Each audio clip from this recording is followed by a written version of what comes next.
Gostaria de agradecer aqui, dar os parabéns ao Felipe, à Ingrid e toda a liderança por este encontro tão maravilhoso, tão rico, tão precioso. Irmãos, que bênção, né, irmãos? Que bênção. Já pensou se fosse para pagar um negócio desse aqui, irmãos? No entanto, os irmãos se esforçaram de graça. Eu gostaria, irmãos, claro que toda honra e toda glória é de Jesus, mas dê uma salva de palmas para o casal Felipe e Ingrid e todos os seus liderados. Muito obrigado, meu irmão.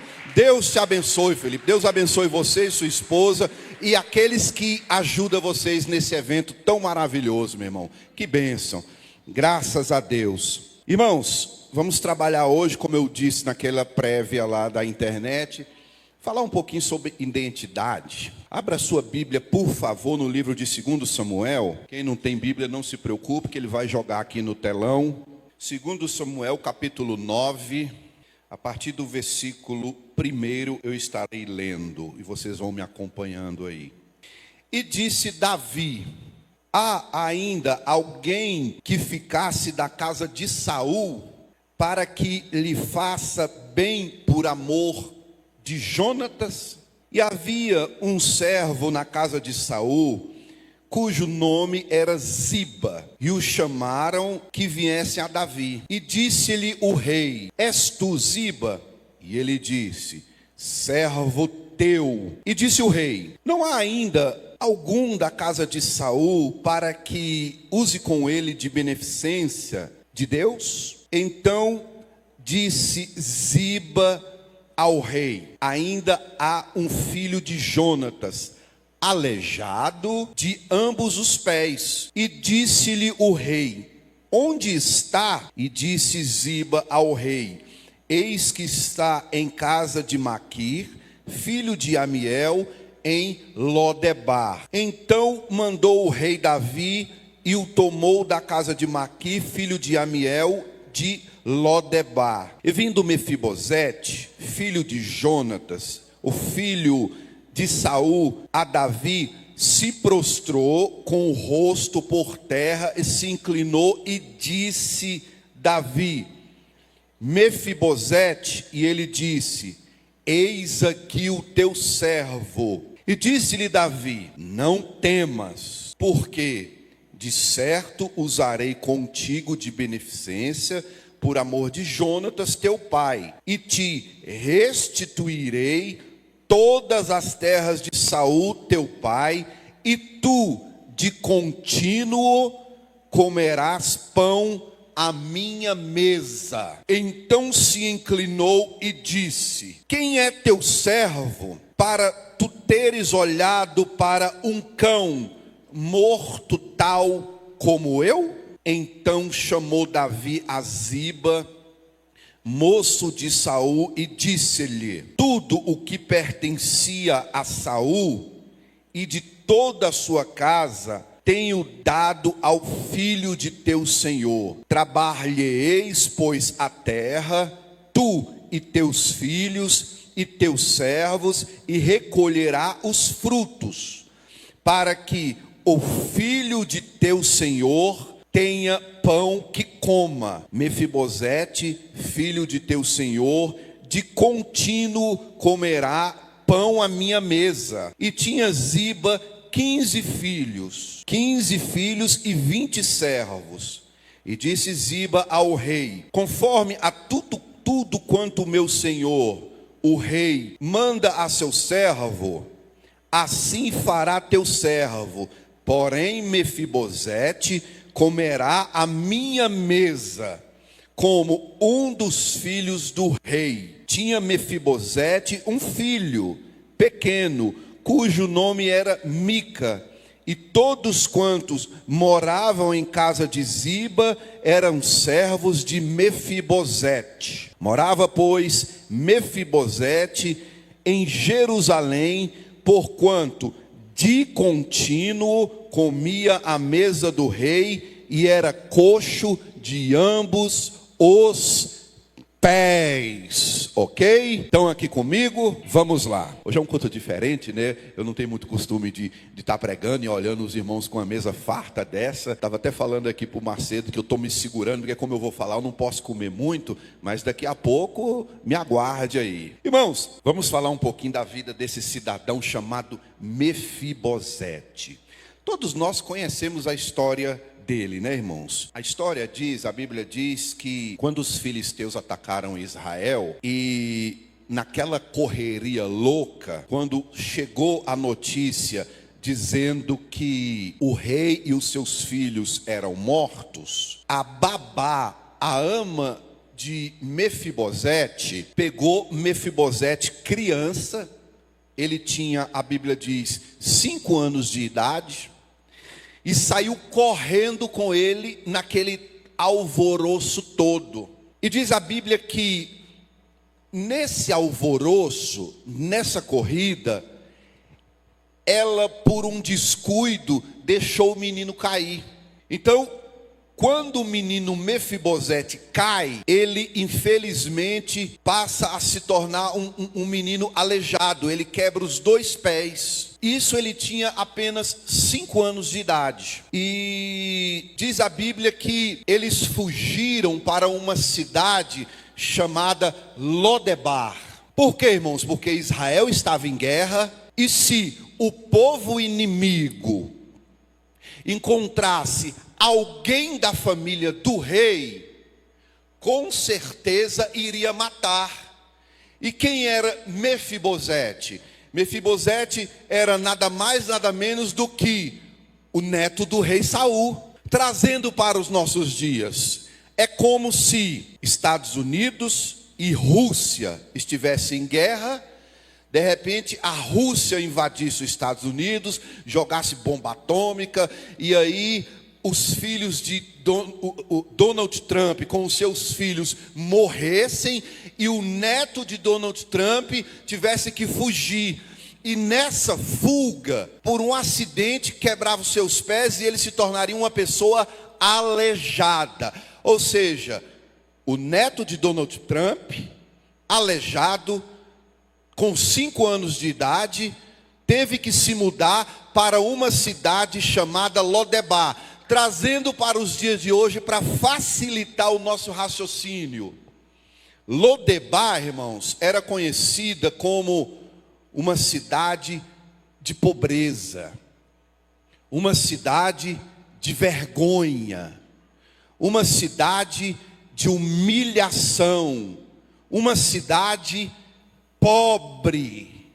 Lodebar era uma cidade extremamente pobre. E aí foi justamente o lugar onde Mefibosete teve que passar alguns anos de sua vida. Raciocina comigo. É só o início para a gente de fato entrar na mensagem. O menino nasce no palácio, passa 1º ano, 2º ano, 3º ano, 4º ano no palácio, comendo do bom e do melhor. De repente, sua casa, o seu país entra em guerra. Esse menino tem que fugir para uma terra estranha, se machuca, se torna aleijado e vai morar, vamos supor, qual seria hoje uma pior cidade? Pega uma cidade da África, onde não tem nenhuma infraestrutura, nenhuma assistência. Ou seja, o menino que outrora estava vivendo no palácio, agora foi viver na cidade mais pobre que havia naquele tempo. E aí, irmãos, só Deus sabe como ficou a mente dessa criança. Só Deus sabe como ficaria a mente de Mefibosete. Rico ficou pobre, são ficou aleijado, até o próprio nome não ajuda. Mefibosete, né? O próprio nome dele não ajuda, Mefibosete. E eu acredito, irmãos, que naquela cidade, a Bíblia não narra, mas muito provavelmente, as pessoas começaram a caçoar dele, dar apelidos para ele. Lembra quando a gente era menino, nas bagunças de tudo? Para tudo, hoje é bullying. Antigamente não tinha isso, para tudo era um apelido. Era o Manqueba, né? A gente tinha uns amigos aqui que a gente chamava de Manqueba. né? O cara andava mancando, a gente botava um apelido para tudo. Assim era Mefibosete. Hoje a gente não pode, porque hoje é bullying. As pessoas, você não pode mais botar um apelido em ninguém. Eu até concordo, irmãos. Esse negócio de bullying aí, não gosto disso não. Isso aí não... Pois bem, Mefibosete teve que viver na pobreza, teve que viver naquela cidade. O que aconteceu, irmãos? Diz a Bíblia que Davi assume o trono. Davi era inimigo, aliás, Saul é que era inimigo de Davi. Davi não era inimigo. Quando Davi assume o trono, o que Davi faz? Davi chama um cidadão porque Davi tinha um pacto com o filho de Saul, chamado Jonatas. Então, quando Davi assume o trono, Davi chama um cidadão e fala: tem alguém vivo da casa de Saul para que eu possa demonstrar misericórdia para com ele? Responderam: tem. Tem um filho de Jonatas, neto de Saul, chamado Mefibosete, que ainda vive. Ele mora lá na cidade de Lodebar, aquela cidade pobre, aquela cidade vergonhosa, aquela cidade de desprezo. O neto de Saul, chamado Mefibosete, mora lá. Rapidamente, Davi manda chamar Mefibosete. Aí vem o texto que nós lemos aqui. Quando Mefibosete se apresenta diante do rei, ele se ajoelha e se humilha. Davi olha para ele e fala: não precisa ficar com medo, não se preocupa não, eu vou ser benevolente com você. Diz o texto da Bíblia, irmãos: e disse-lhe Davi: não temas, porque de certo usarei contigo de beneficência, por amor de Jonatas teu pai, e te restituirei todas as terras de Saul teu pai, e tu de contínuo comerás pão à minha mesa. Esse texto ele é muito profundo e muito importante para nós. Talvez eu já começo a aplicá-lo agora, porque o que acontece, irmãos? O ser humano, nós temos uma mania negativa de nos autotaxar como algo, com certeza, às vezes inferior do que aquilo que somos. Talvez pelo local que a gente vive, talvez pelo local onde a gente cresce. Mas eu quero dizer a vocês aqui, guarde essa frase no seu coração: o lugar onde você vive, o lugar onde você cresce, não pode determinar quem você de fato é. Ah, mas eu cresci na Ceilândia. E daí? Isso não pode determinar o meu caráter. Você sabia que tem pessoas ricos que nunca vieram na Ceilândia, nunca, não sabe nem onde fica. A Ceilândia é a cidade mais mal vista do Brasil. Até o Trump esses dias, Donald Trump, não sei se vocês viram, falou para os turistas evitarem vir na Ceilândia. Só para você ver como anda a nossa fama. Mas eu quero vos dizer, irmãos, o lugar onde a gente está não pode determinar quem você é, de forma alguma.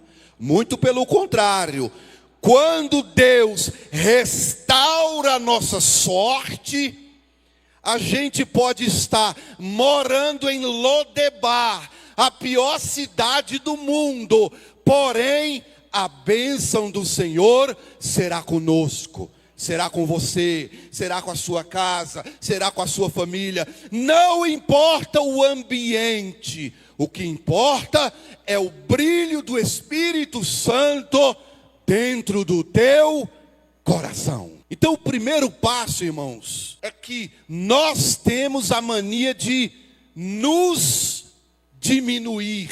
Talvez pelo nosso salário, talvez pelo lugar que moramos, a gente tem essa mania de nos diminuirmos. Irmãos, não é agir com o coração altivo, engrandecer. Não, irmãos, não é isso. É saber quem somos diante da presença do Senhor. Olha só, irmãos, no versículo 3, quando Davi fala assim, e disse o rei: não há ainda algum da casa de Saul para que use com ele de beneficência de Deus? Então disse Ziba ao rei: ainda há um filho de Jonatas. Olha a definição, preste atenção nisso. No versículo 3, se puder jogar aí, por favor, eu agradeço, Tiagão. Olha a definição que Ziba deu de Mefibosete. Precisava disso? Não precisava. No versículo 3, irmãos, diz assim, então disse Ziba ao rei: ainda há um filho de Jonatas. Aí ele diz assim, aleijado de ambos os pés.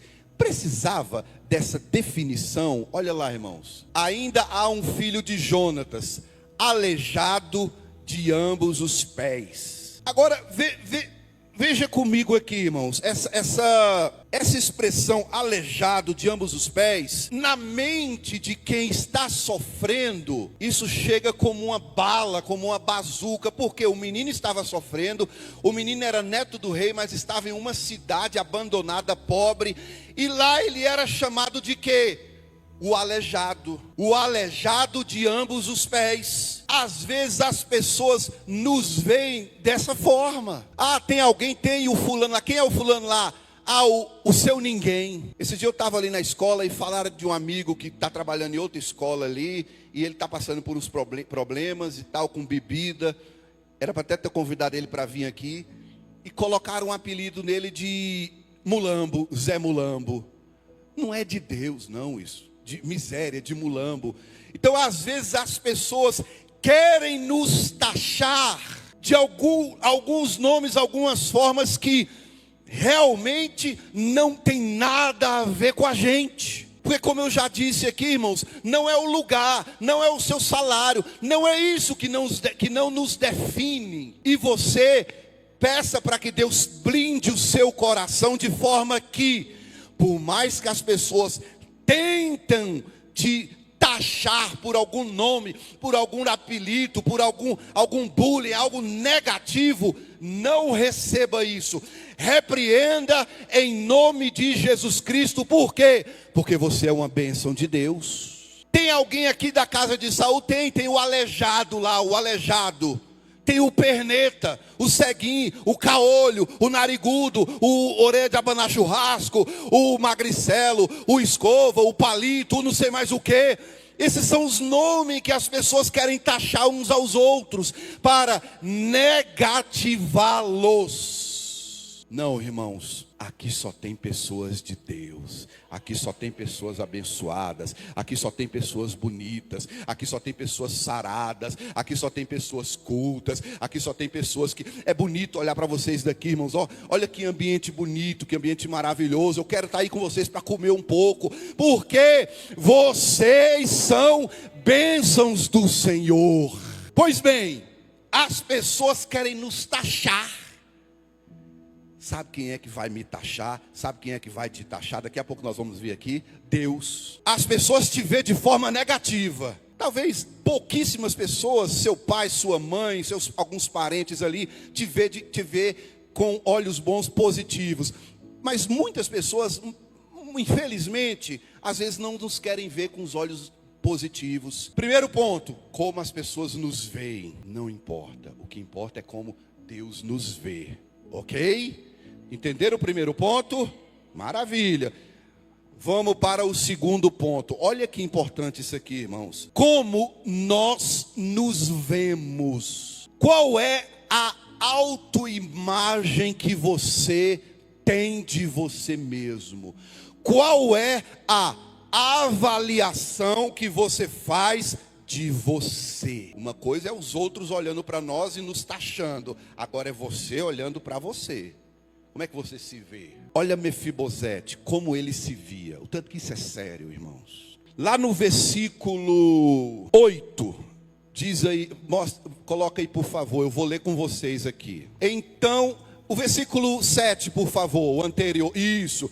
Então lhe disse Davi: não temas, porque usarei de bondade para contigo, por amor de Jonatas teu pai, e te restituirei todas as terras de Saul teu pai, e tu comerás pão sempre à minha mesa. 8. Então, isso aqui é Mefibosete.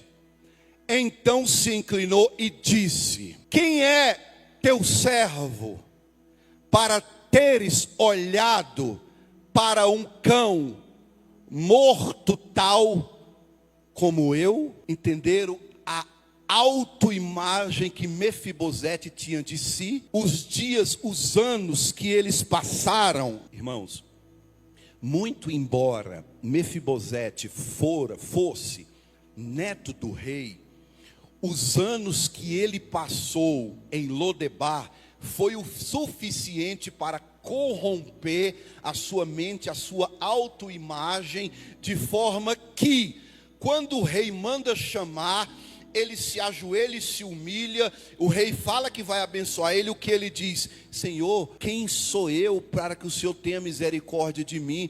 Eu não passo de um cão, de um cachorro. Isso é muito sério, irmãos. Por quê? Porque a imagem que você passa para você mesmo, isso pode determinar muito os ambientes que você vai, que você chega, que você possa se manifestar com aquela turma de colegas, de amigos, seja lá o que for.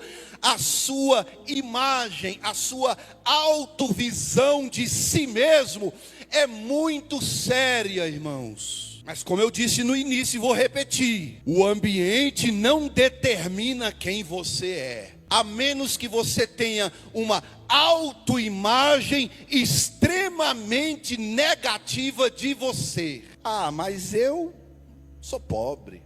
Ah, mas eu moro na Ceilândia. Ah, mas eu sou feia. Ah, mas eu sou feio. Vou tirar o óculos aqui para mostrar algo para os irmãos. Está vendo o meu nariz aqui, ó? Meu nariz é quadrado. O pessoal me botava uns apelidos aí quando eu era meninão. Irmãos, depois que Jesus Cristo me salvou, irmãos, eu estou nem aí para nariz, irmãos, ó. Eu sou lindo em Jesus Cristo. Casei, estou com 20 e tantos anos de casado. Minha mulher de vez em quando olha para mim e fala: você está ficando velho e feio. Eu falei: não estou nem aí, mulher. Irmãos, eu aceitei a Cristo. O Espírito Santo veio sobre mim, sobre você, sobre a sua casa, sobre a sua vida. Você é maravilhoso e maravilhosa. Você é lindo e é linda. É Deus que faz isso, irmãos. Autoimagem. O rei manda chamar para exaltar Mefibosete. Mefibosete se ajoelha e fala: Senhor, eu sou um cachorro, eu sou um cão, eu não significo nada, tadinho de mim. Autopiedade não ajuda ninguém. Ouça isso, irmãos. Autopiedade não ajuda ninguém. Estufa o peito e fala: eu sou uma bênção na presença de Deus. Eu sou servo do Senhor. Aleluia, é isso mesmo, nós somos servos do Senhor. O diabo, a nossa mente, o diabo vem na nossa mente e fala assim: ó, hoje você está feia, hoje você está gorda, hoje você está magra. Conversa, irmãos. Sai, Satanás, em nome de Jesus Cristo. Eu estou lindo e linda na presença de Deus. Não tem dessa não, irmãos. O diabo, é isso isso é perigoso, irmãos. Quando assim, a Bíblia diz, irmãos, assim como você se imagina, você é. Isso é muito perigoso. Você pensa, você se torna aquilo que você pensa. Ah, eu não sou ninguém, eu sou um zero, eu sou um quebrado, eu sou um miserento, eu sou não sei o quê. Está repreendido em nome de Jesus Cristo. Pensamentos positivos, por causa do positivismo, não, por causa de Deus na sua vida. Os homens de Deus tinham isso, irmãos, eles se viam. Você lembra quando Deus foi chamar Isaías? O que Isaías falou? Senhor, eu habito no meio de pecadores, sou homem de língua pesada. O anjo pegou com Atenaz lá uma brasa e tocou na língua dele, sarou ele, curou Isaías. Lembra de Jeremias? A irmã até pregou aqui quarta-feira no culto profético. Deus foi chamar Jeremias para a obra. Jeremias: não, Senhor, tadinho de mim, eu sou uma criancinha. Deus olhou para ele e falou: Jeremias, não diga não sou que você é uma criança, pois onde eu te mandar você irá, e o que eu te mandar tu falarás. Então os homens de Deus também tiveram essa crise de consciência, essa crise de identidade. Às vezes ela quer nos pegar, irmãos. A gente não está imune a essa crise. Ninguém está imune. Lembra quando foram chamar Moisés? Deus chamou Moisés e Moisés falou: Senhor, eu não vou. Senhor, eu sou um homem de língua pesada, eu não sei falar, não vou. Deus olha para Moisés e fala assim: ei, quem é que fez a boca do homem? Nós estamos suscetíveis a esses pensamentos negativos que vêm para nos abater. No entanto, nós temos o poder e a autoridade no nome de Jesus para repreendê-los e dizer: eu sou um servo e uma serva do Senhor Jesus Cristo, que Jesus morreu na cruz por mim, pelos meus pecados. Aí o diabo vem: ah, mas eu sou pecador, ah, mas eu sou não sei o quê, ah, mas hoje o dia está horrível.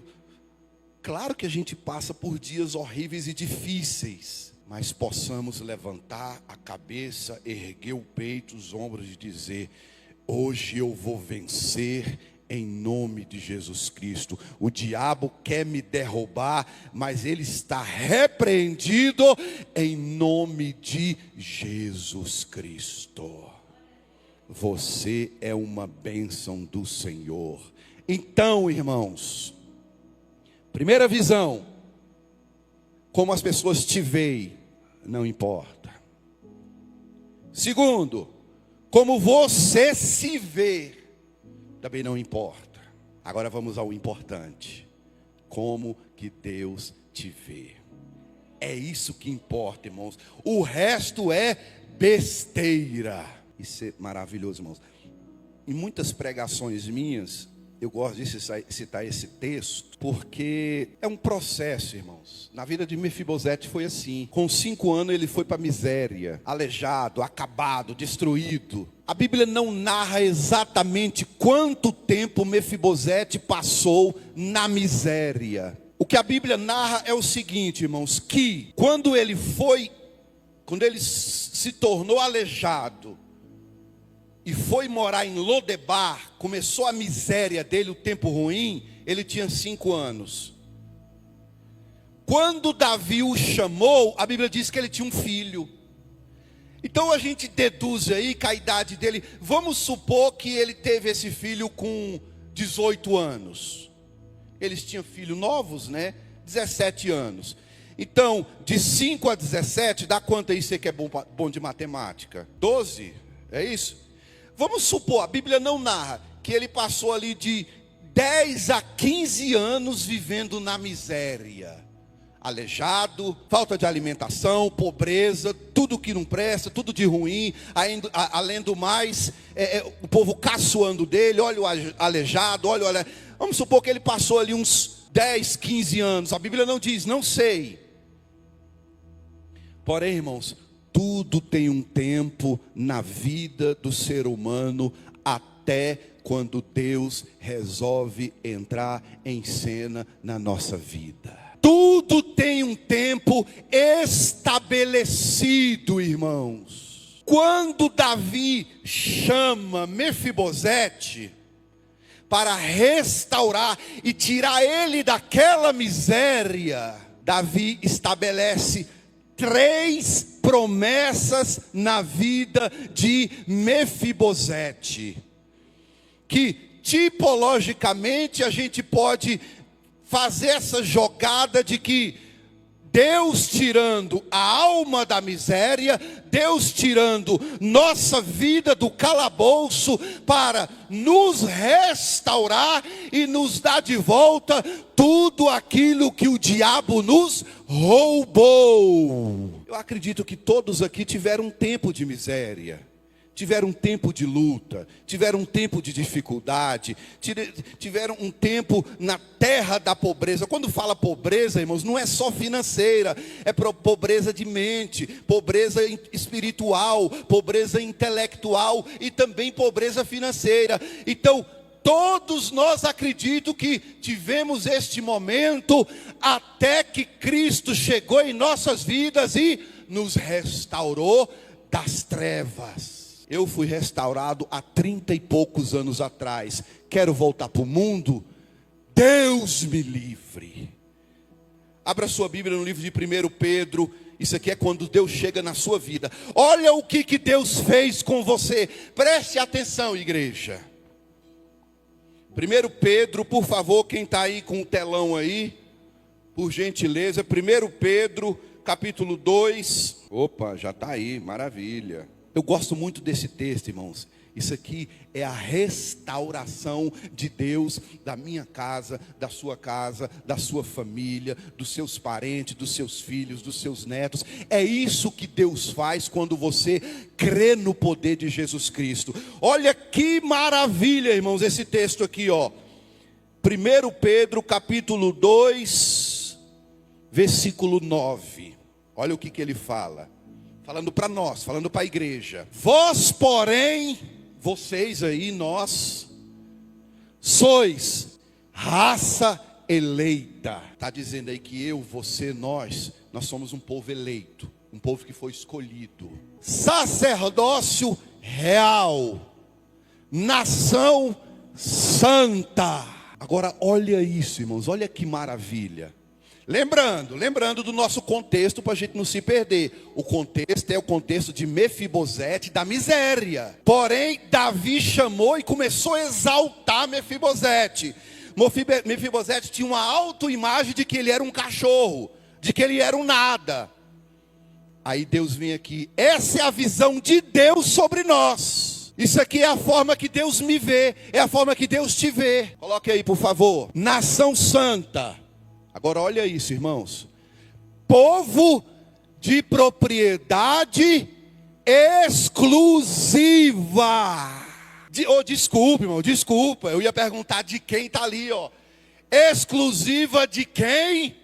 De Deus. Você agora é um povo de propriedade exclusiva de Deus. Ou seja, você tem um dono. Você tem um dono. Eu tenho um dono, irmãos.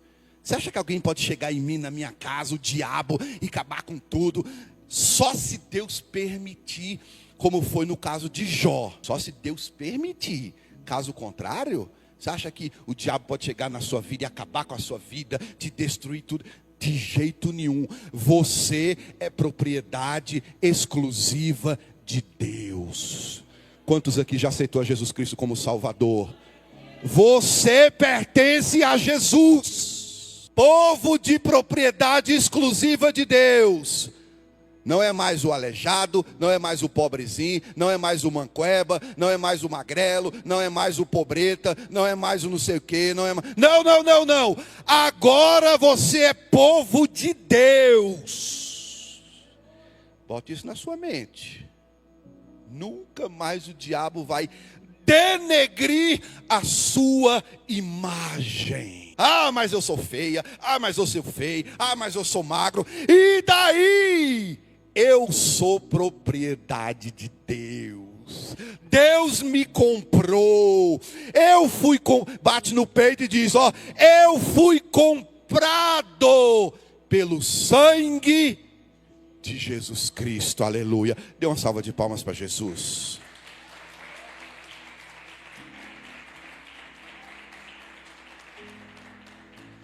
Olha lá, povo de propriedade exclusiva de Deus, a fim de proclamardes isso aqui agora entra na responsabilidade que eu não vou falar agora. Você não é povo de Deus à toa, não, tem responsabilidades, mas não é o caso hoje. a fim de proclamardes as virtudes daquele que vos chamou das trevas para a sua maravilhosa luz. Ele te chamou de onde? Das trevas para a sua maravilhosa luz. Ele te chamou do inferno para a sua maravilhosa luz. Hoje nós vivemos em luz, luz, luz, luz. Claridade, discernimento, entendimento, para a sua maravilhosa luz. 10, olha o 10 como é legal, irmãos, é interessante. Vós, sim, que não éreis povo. A Bíblia é bem radical nisso aqui, irmãos. Ela chega ao ponto de dizer que a gente não era nem povo. A gente não tinha nenhuma identidade, irmãos. Não era nem povo. Não éreis povos. Mas agora sois povo de Deus. Você não era povo. A gente não era nem povo, não tinha nenhuma identidade. Andava por aí. Quando Jesus nos salvou, Deus nos deu uma identidade. Agora nós somos um povo. Que povo? O povo de Deus. O povo de Deus. Que não tinhais alcançado misericórdia. A gente não tinha alcançado nenhuma misericórdia, irmãos. Pecadores, destruídos. Mas agora alcançardes misericórdia. Que maravilha, né, irmãos? Isso aqui é o mais importante de tudo. Ou seja, a misericórdia de Deus me alcançou. A misericórdia de Deus alcançou a sua vida. A misericórdia de Deus alcançou a sua casa. A misericórdia de Deus alcançou a sua família. A misericórdia de Deus alcançou aqueles que nós vamos chegar até eles e levar o evangelho de Jesus Cristo, irmãos. Perceberam todo o plano de fundo, irmãos? Tudo que foi falado, vivia na miséria. As pessoas tinham uma imagem negativa de nós. As pessoas nos taxavam como ninguém, como não sei quem. Não importa. Nossa autoimagem às vezes nos degrine, acaba, nos coloca para baixo, dizendo que eu não sou nada, não valho nada. Também não importa. O que importa é a visão que Deus tem de você. A forma que Deus te vê. É isso que importa. Coloque isso na sua cabeça. O diabo pode jogar na tua mente dizendo que você não vale nada e que você é um fracassado. Deus te vê como povo dele. Deus te vê como um vitorioso. Deus te vê como uma vitoriosa. Deus te vê como um povo de propriedade exclusiva. Deus te vê como alguém que ele resgatou, te deu banho, te lavou, te honrou e te colocou. Você é o cara na presença de Deus. Para as mulheres, você é a cara. Não sei se existe essa expressão.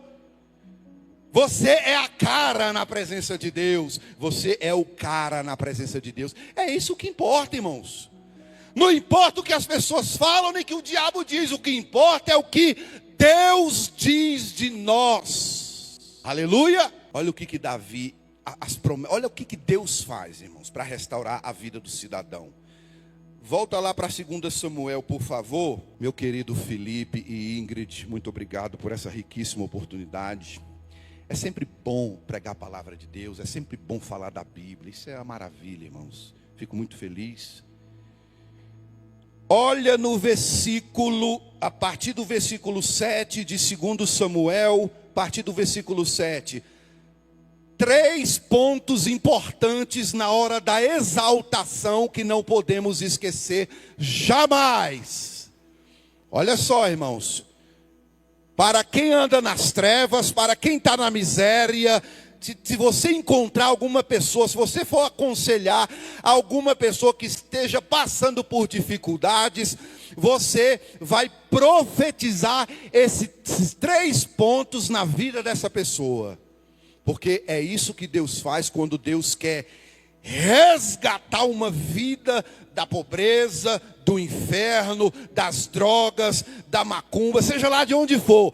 Quando Deus quer resgatar aquela pessoa da miséria, olha o que Deus faz. Versículo 7. Disse-lhe Davi, primeiro ponto, irmãos. O que ele disse? Não, quando ele chama Mefibosete, da miséria, 15 anos em Lodebar, cidade pobre, passando fome, humilhação. Quando ele chama, a primeira coisa que ele fala é o seguinte: Mefibosete, não temas, não tenha medo. Primeira coisa que Deus, quando Ele nos restaura, irmãos, Ele vem na nossa mente, Ele vem no nosso intelecto. Por quê? Porque a obra de Deus é de dentro para fora. Deus começa a trabalhar o nosso interior. Por isso que você não entende, você não, a gente entende. As pessoas não entendem. Quando a gente aceita a Cristo, aí vem as pessoas e falam assim: ah, mas o fulano bebeu a vida toda. Ah, mas o fulano matou, se drogou a vida toda, de repente agora vai para a igreja. Porque Deus restaurou a mente do cidadão. Deus restaura a mente do cidadão e fala assim, ó: não tenha mais medo. Não temas. Primeiro passo da restauração, irmãos, ela vem aqui, ó, na nossa mente. Deus lava a nossa mente. Fulano está escravizado, fulano está não sei o que. Deus chega para ele e fala: fulano, não tenha medo, não temas.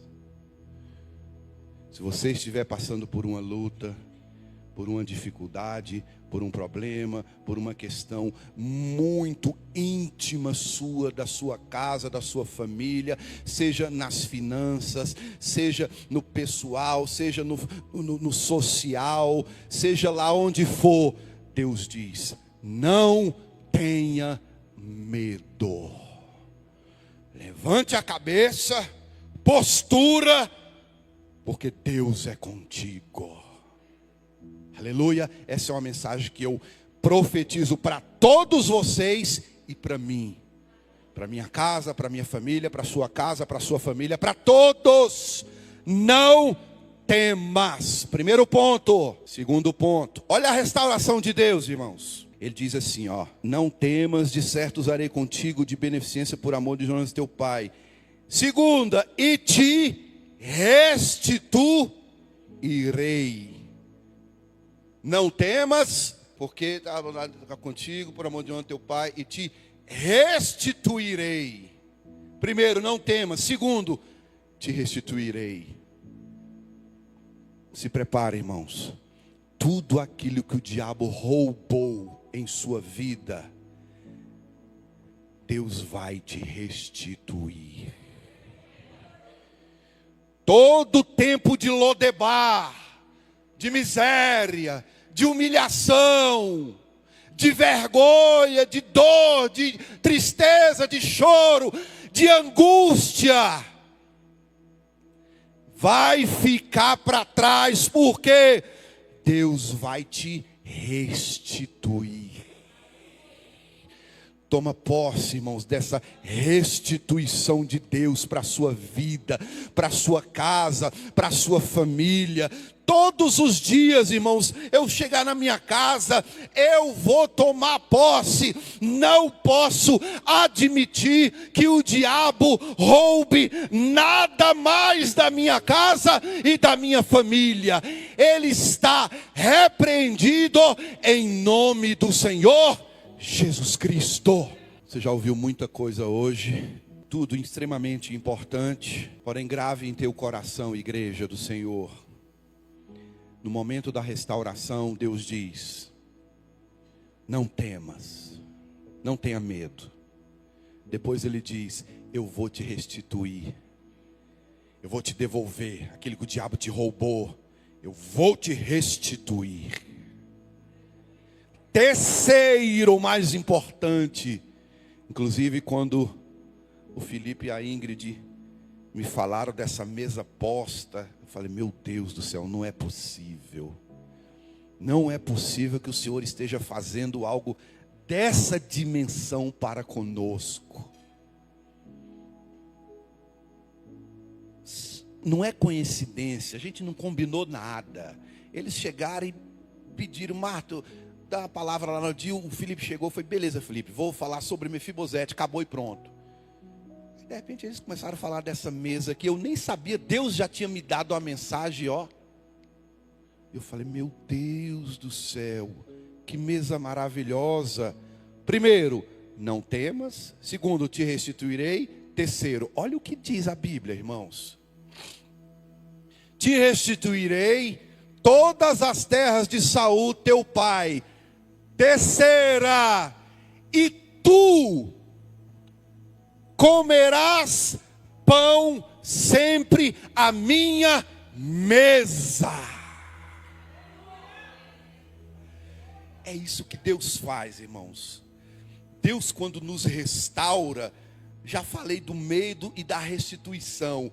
O que Deus faz ainda para fechar com chave de ouro? Ele fala assim: ó, você vai sentar na minha mesa e vai comer do meu pão. Na minha mesa é você e Deus, é você e o Espírito Santo, é a comunhão sua, da sua casa, dos seus parentes. Na mesa do Senhor há uma mesa de comunhão como esta aqui, preparada para você, querida igreja. E é tão profundo, irmãos, para a gente começar, para a gente concluir: comerás na minha mesa todos os dias. Vamos terminar de ler o texto agora. Olha quantas vezes que se repete a expressão comunhão. Comerás, você estará em minha mesa. Isso aqui, irmão, isso aqui, ó, isso é bênção de Deus. Você, quando for para sua casa, comunhão, mesa. Vamos continuar lendo o texto, só para você ter uma ideia, irmãos. Olha só. No versículo 7 ele diz, no finalzinho: e tu de contínuo, ou seja, sempre comerá pão na minha mesa. E a Bíblia diz de contínuo, irmãos, é sempre, sempre. Não tem mais fim. Pensa que acabou aí? Olha no versículo 10. Vamos ler todinho aqui. A gente está acabando mesmo. Eu estou olhando ali, a gente está dentro do prazo, não precisa se preocupar. Versículo 10. Trabalheis, pois, a terra, tu e teus filhos, e recolherás frutos, para que o filho de teu Senhor tenha pão que coma. E Mefibosete, filho de teu Senhor, olha aí a expressão mais uma vez, irmãos, o que ele diz? De contínuo comerá pão à minha mesa. A comunhão não é algo à toa. Isso aqui, Filipão e Ingrid, não é à toa, isso é de Deus, minha irmã. Essa comunhão, essa união, parei no 10, pode ter 2, pode ter 3, comunhão, abraço, sinceridade, fraternidade. Deus está neste lugar, Deus está nesta comunhão, seja aqui ou seja na sua casa. Já falou 3 vezes, né? No versículo 7, no versículo 10 ele falou 2 vezes, que ele juntou o pão, né, para que tenha pão, e no finalzinho, para que coma de contínuo a minha mesa. Versículo 11. E disse Ziba ao rei: conforme tudo quanto meu senhor o rei manda a seu servo, assim fará teu servo. Olha só, ele usa até a expressão porém, Mefibosete comerá na minha mesa. De novo, irmãos, para que a Bíblia cita tanto isso? Textinho de 3, 4 versículos já está pela 4ª vez falando que Mefibosete vai comer. Ele não fala assim, ele fala assim, ó, porém, Mefibosete. É como se Deus estivesse falando assim, ó, porém, aquele aleijado, Porém, aquele desprezado, porém, aquele cidadão da favela, porém, aquele não vale nada, porém, aquele traste, porém, ele vai comer pão na minha mesa todos os dias. É assim que Deus faz. É assim que Deus faz comigo e com você. Você vai comer pão na mesa do Senhor, irmãos. Foi o 11 que eu li? O 11, né? Comerá a minha mesa como um dos filhos do rei. Agora o versículo 13. Morava, pois, Mefibosete, morava, pois, Mefibosete em Jerusalém, porquanto comia sempre à mesa do rei. Irmãos, nesse pequeno texto, quantas vezes repetiu a expressão comia na mesa do rei? E aí o texto finaliza falando assim, ó. Coloca aí, por favor. Desculpa, meu irmão, pode colocar aí. Só para a gente finalizar. Irmãos, foram 4 ou 5 vezes que teve essa mesma expressão nesse pequeno período. Lembra? Deus falou, não temas, não tenha medo. Depois Davi falou, não temas, não tenha medo. Depois Davi falou, eu vou te restituir, não temas e vou restituir, uma única vez cada. Quando ele começa a falar da comunhão, aí ele começa, ó, porém, Mefibosete estará na minha mesa, na minha mesa, na minha mesa, na minha mesa. Aí ele fala no finalzinho aqui, ó, porquanto comia, coloca aí, isso, portanto comia sempre à mesa do rei. Aí a Bíblia faz questão de dizer, para ele não se esquecer de quem ele era. Deus vai te exaltar, igreja, irmãos, mas nunca se esqueça por onde você passou. Nunca. Sempre lembra, ó, eu passei por aquela miséria, foi Deus que me deu. Foi Deus que me salvou, foi Deus que limpou a minha mente, foi Deus que me restaurou, foi Deus que me deu alegria, foi Deus que me deu paz. No finalzinho, depois de tudo ele diz, ele era coxo de ambos os pés.